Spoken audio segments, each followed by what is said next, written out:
Dangers are lurking for Tory Lanes in prison. Since he was sentenced to 10 years in lockdown for the shooting of Megan Thee Stallion, Lanez was just transferred from the Los Angeles jail to a hardcore prison. North Kern facility is no cakewalk. It was reported that multiple murders have gone down there. The prison was just the subject of a local news report after a vicious crime happened in its walls.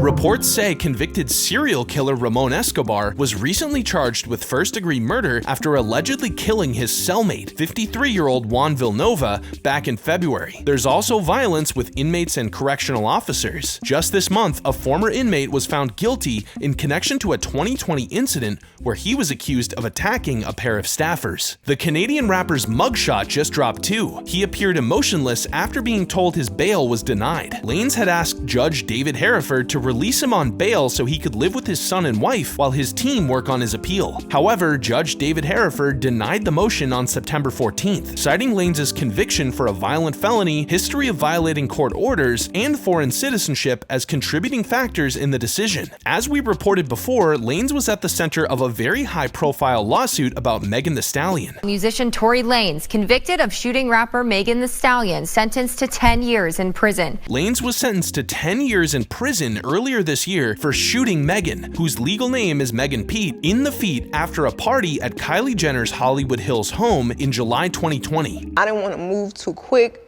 because I'm like, oh my God, if I take the wrong step, I don't know if he can shoot something that's like super important. I don't know if he could shoot me and kill me. Lanez also allegedly tormented Megan after the shooting by slandering her, trying to pay her off, and finally featuring a music video where he butchers a pretend horse leg. 28-year-old Megan faced lots of controversy during the trial, with many people bullying her about the situation. However, it's important to note that Megan herself didn't even pursue charges against Lanez. The Los Angeles District Attorney did. She reportedly became so depressed during the trial from people calling her a liar, but she's come out on top after a long break from social media. What's up, y'all? It's Hot Girl Coach back again, and bitch, guess who sent me something to Meg from who, handwritten by who? Meanwhile, Lanez claimed in an August 10th Instagram statement that he refuses to apologize for the charges I'm being wrongfully convicted of.